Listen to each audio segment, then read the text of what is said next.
Dear student, स्वागत है आपका e lecture series law and legal environment for business के अंदर यूनिट फर्स्ट के अंदर जो हमने टॉपिक स्टार्ट किया था वो था इंडियन कॉन्ट्रैक्ट एक्ट। आज इंडियन कॉन्ट्रैक्ट एक्ट के अंदर हम देखेंगे कॉन्ट्रैक्ट ऑफ बेलमेंट और इसके साथ साथ हम ये देखेंगे कॉन्ट्रैक्ट ऑफ एजेंसी। तो बेलमेंट होता क्या है, सबसे पहले मैं आपको छोटा सा एग्जांपल देता हूँ। हम डे टू डे देखें, यदि हम स्कूल टाइम में थे तो उस समय हम अपने फ्रेंड से बुक्स लेते थे, या फिर हम कहीं बाहर जा रहे हैं तो अपने पड़ोसी के पास अपने डॉगी को छोड़ के चले गए, या फिर हम किसी टेलर को अपने कपड़े स्टिच करने के लिए दे रहे हैं। तो ये सारे एग्जांपल क्या हैं, आपके बेलमेंट के हैं। इसमें आप बेलर हैं और जिस सेकंड पर्सन को आप वो चीज़ें दे रहे हैं वो क्या है, बेली है। तो बेलमेंट एक ट्रांजेक्शन है जो होता है जिसमें एक पर्सन दूसरे पर्सन को गुड्स जो है डिलीवर करता है, वो एक स्पेसिफाइड पर्पस के लिए करता है। जैसे फ्रेंड को बुक्स दी तो उसका पर्पस उसको पढ़ के एग्ज़ाम देना था, उसके बाद वो बुक्स रिटर्न कर देगा। रिलेटिव को हमने या नेबर में हमने अपने डॉगी को दिया, हम कहीं बाहर जा रहे थे तो हम रिटर्न होके जब वापस आएंगे तो वो हमें डॉगी को रिटर्न कर देगा। ऐसे ही हम देखें कि जब हमने टेलर को अपने जो क्लोथ दिए स्टिच करने के लिए, तो स्टिच हो जाने के बाद वो कपड़े आपको रिटर्न करेगा, क्लोथ जो है वो ड्रेस जो है आपको रिटर्न करेगा। तो bailment is a transaction whereby one person deliver goods to another person for some purpose upon a contract that they are when the purpose is accomplish the return or otherwise dispose of according to the direction of the person delivering them. तो यहाँ पे जो भी होगा वो baler के कहने पर होगा। The person who deliver the goods is called the bailor and the person to whom they are deliver is called a bailee. तो जो पर्सन डिलीवर कर रहा है उसको हम बेलर बोलते हैं, और जिस पर्सन को वो चीज़ डिलीवर की गई है उसको हम बेली बोलते हैं।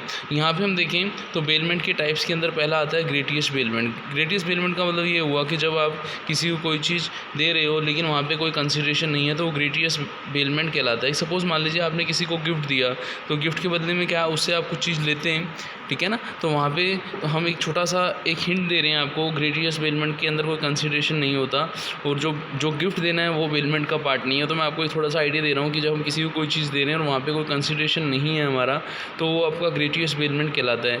ए gratuitous bailment is a one which is neither the bailor nor the bailee is entitled to remunerate, है ना। Such bailment may be for the exclusive benefit of bailor. जैसे मैंने आपको एग्जाम्पल भी दिया था, when A leave his dog with a neighbour to look after a absence on a holiday, कि a holiday पर जा रहा है तो वो बी को अपना जो डॉग दे के जा रहा है, तो यहाँ पे वो ग्रेटियस बेलमेंट है, विदाउट कंसिडरेशन है, ठीक है ना। और ऐसे जैसे मैंने आपको एग्जांपल दिया था कि आप बुक्स को अपने फ्रेंड को दे रहे हो एग्ज़ाम के लिए, तो वो भी आपका क्या है, ग्रेटियस बेलमेंट है। फिर हम देखेंगे नेक्स्ट जो आएगा आपका बेलमेंट फॉर रिवार्ड। बेलमेंट और रिवार्ड की जब हम बात करते हैं तो यहाँ पे बेलर और बेली जो हैं उसके म्यूचुअल बेनिफिट की बात की जाती है। जैसे एक छोटा सा एग्जाम्पल मैं आपको देता हूँ। सपोज़ मान लीजिए एक पर्सन है, उसके पास मोटर व्हीकल है, वो दूसरे पर्सन को, वो जो हिल स्टेशन घूमने आया है उसको वो मोटर व्हीकल रेंट पे देता है, हायर चार्ज पे देता है। तो यहाँ पे दोनों का बेनिफिट है कि एक को मोटर कार घूमने के लिए मिल गई और दूसरे को उसका हायर चार्ज मिल गया। तो ये बेलमेंट क्या कहलाता है, बेलमेंट फॉर रिवार्ड कहलाता है।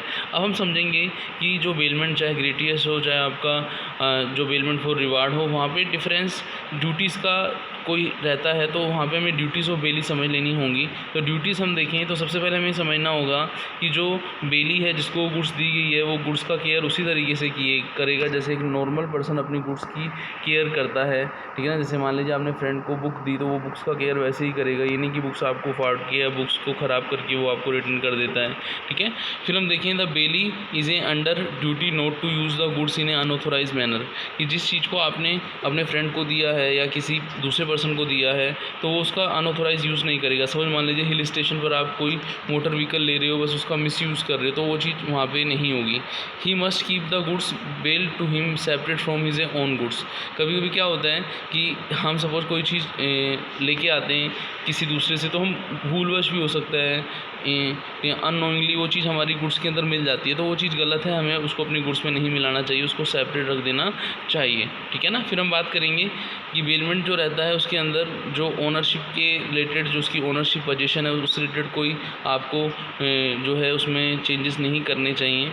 और ये ड्यूटी है बेली की कि जब उसका ऑब्जेक्ट पूरा हो जाए और या फिर टाइम पूरा हो जाए, तो जब बेलर जो है डिमांड करे तो उसको वो चीज़ उसको रिटर्न भी करनी चाहिए। इसके अलावा हम देखें in absence of any contract, कि यदि किसी कॉन्ट्रैक्ट की एब्सेंस में यदि हम देखें तो बेलर बेली से कोई चीज़ ले रहा है और उससे उसको कोई बेनिफिट हो रहा है, ठीक है ना, कोई प्रॉफिट हो रहा है, तो उसको शायद शेयर भी करे। एक छोटा सा एग्जांपल मैं देता हूँ। यदि ए अपनी काऊ दूसरे पर्सन को दे के जाता है और काऊ ने एक बच्चे को जन्म दिया, एक काफ को जन्म दिया, तो जो दूसरा पर्सन है वो गाय के साथ साथ उस बच्चे को भी उसको रिटर्न करेगा। अब हम बात करेंगे बेली पर्टिकुलर लेन। कभी कभी क्या होता है, बेली ने किसी काम को, जैसे गाड़ी आपने सर्विस पर दी तो उस पर्सन ने जिसने गाड़ी को रिपेयर किया उसको उस पर जो उसका रेमुनेशन बनता है उसको लेन है, उसको राइट्स है। तो वहाँ पे उस असेट्स पर जितना उसने लेबर किया, उसने स्किल यूज़ किया, तो जो भी उसका रेमुनेशन बनता है वो उसका लेन है, वो सेक्शन 170 के अंदर बताया गया है। इसके अलावा हम पर्टिकुलर और जनरल लेन दो तरीके के लेन समझते हैं। जैसे आप समझें कि जब यदि कोई पर्टिकुलर लेन है तो वो पर्टिकुलर उसी असेट्स के अगेंस्ट होगा जिस पर काम किया गया है, और जनरल लेन वो रहता है जो वो पर्सन जिसने उस पर काम नहीं कर रखा उस पर भी उसने पोजीशन ले रखा है, उसने राइट ले रखा है, तो वो आपको क्या कहलाता है, जनरल लेन कहलाता है। तो ये आपके लेन की हमने टाइप भी देख ली है। अब हम देखेंगे ड्यूटी ऑफ बेलर क्या होती हैं। ड्यूटी ऑफ बेलर की जब हम बात करें तो उससे पहले हमने जो ड्यूटी पढ़ी थी वो ड्यूटी हमने किसकी पढ़ी थी, बोलो, हमने बेली की पढ़ी थी। तो ऐसे ड्यूटी बेलर की भी होती हैं। बेलर की क्या ड्यूटी है उनको हम समझ लेते हैं। तो बेलर की ड्यूटी में जब हम आएंगे तो सबसे पहले कि वो जो असेट्स है जिसको वो किराए पर दे रहा है या रेंट पे दे रहा है या फिर फ्रेंड को दे रहा है, उसका जो भी डिफ़ॉल्ट है गुड्स के रिलेटेड, असेट्स रिलेटेड, वो उसको शेयर करे। जैसे मान लीजिए आपने अपना मोटर व्हीकल किसी दूसरे को हायर चार्ज पे दे दिया, लेकिन वो जिस पर्पज़ के लिए इसको यूज़ करना चाहता है उसके लिए वो चीज़ है ही नहीं सही, तो कहीं ना कहीं उसको नुकसान होगा। तो आपको वो चीज़ पहले से ही बता देनी है, ऐसी स्थिति है। तो it is the duty of the bailor to pay particular extraordinary expenses incurred by the bailee. कभी कभी क्या होता है, हमने सपोज मान लीजिए हमने अपने फ्रेंड को कोई घोड़ा भेजा बाय ट्रांसपोर्टेशन, ठीक है ना, लेकिन वो फ्रेंड उस घोड़े को लेने नहीं आया, तो वहाँ पे ट्रांसपोर्ट कंपनी ने उसके खान पान पर कुछ खर्चा कर दिया, तो वो भी हमें पे करना पड़ेगा। तो बेलर की ड्यूटी है, ठीक है ना। इसके अलावा कोई भी एनी कॉस्ट है जो उसने बेली ने इनकर्ड की है कि उस गुड्स से रिलेटेड जो बेल हुई है और जो बेलर को पे करना ज़रूरी था, तो वो उसको रिकवर कर सकता है सेक्शन 164 के अंदर। फिर हम बात करेंगे टर्मिनेशन ऑफ बेलमेंट। जैसा कि नेम से क्लियर है कि डेट कि जैसे ही जो असेट्स हमने बेल की थी वो उसका जो पर्पस था पूरा हो जाता है, टाइम पूरा हो जाता है और उसके बाद वो चीज़ रिटर्न हो जाती है, कंसिडरेशन रिसीव हो जाता है, तो उससे बेलमेंट का क्या हो जाता है, टर्मिनेशन हो जाता है। तो हमने पार्ट फर्स्ट बेलमेंट को पढ़ा। पार्ट सेकंड हम पढ़ेंगे लॉ ऑफ एजेंसी। जैसे कि नेम से क्लियर होता है कि जब हम एजेंसी की बात करते हैं तो हमारे माइंड में आता है कि एजेंट होता है, प्रिंसिपल जिसको हम प्रधान बोलते हैं वो होता है। एजेंट वो पर्सन होता है जो जिसको प्रधान एम्प्लॉय करे या फिर नहीं करे, या फिर वो इस तरीके से कंडक्ट करे कि जो प्रधान से उसके जो कॉन्ट्रेक्चुअल रिलेशन हो जाते हैं, तो वो क्या कहलाता है, एजेंट कहलाता है। तो एजेंट कौन होता है, an agent is a person who is employed to bring his principal into contractual relation with the third party. कि एजेंट वो रहता है जो कॉन्ट्रेक्चुअल रिलेशन थर्ड पार्टी के साथ कर रहा है, किसके लिए, अपने प्रिंसिपल के लिए कर रहा है, तो उसको हम एजेंट बोलते हैं।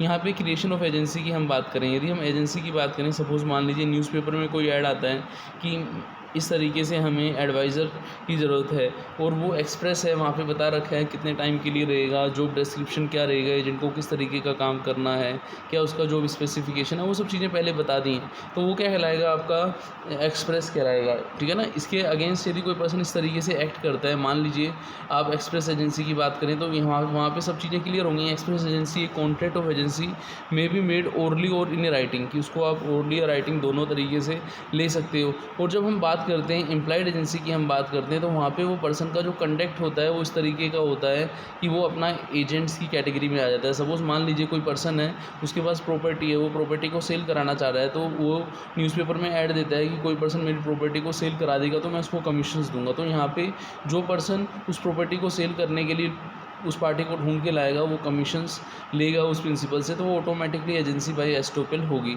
ऐसे हम वाइफ की बात करें, वाइफ और हस्बैंड दोनों एक दूसरे के लिए एजेंट होते हैं। सपोज मान लीजिए हस्बैंड ड्यू टू कोविड जो है बाहर हैं, वो घर पे नहीं आ सकते, लेकिन उन्होंने किसी शॉपकीपर को बोल रखा है कि इनकी लाइफ की नेसेसिटी की चीज़ें वो उनको दे दें, तो वो उसका पेमेंट कर देंगे। तो वहाँ पे जो पर्सन है वो एज ए एजेंट है, वो जब आएगा तो उस पर्सन को पेमेंट करेगा। तो यहाँ पे हस्बैंड वाइफ एक दूसरे के क्या होते हैं, एजेंट होते हैं। जो स्पाउस होते हैं वो एक दूसरे के क्या होते हैं, एजेंट होते हैं।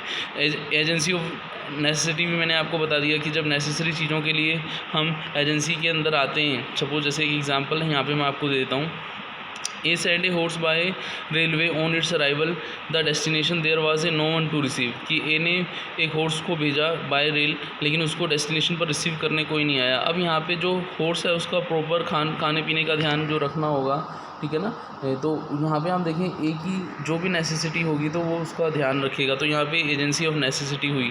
एजेंसी बाय रेटिफिकेशन का मतलब क्या होता है, यदि कोई पर्सन इस तरीके का, जैसे फर्स्ट कैटेगरी में हमने बताया था, इस तरीके का वो बिहेव करता है कि वो कॉन्ट्रेक्चुअल रिलेशनशिप के अंदर आ जाता है और उसके अंदर वो उसको फर्दर प्रोसीड्स करना चाहता है, तो वो एजेंसी बाय रेटिफिकेशन कहलाती है। तो हमने एजेंसी को भी यहाँ पे हमने समझा, एजेंसी के टाइप्स को भी हमने समझा। तो मिलते हैं नेक्स्ट लेक्चर में। थैंक्स।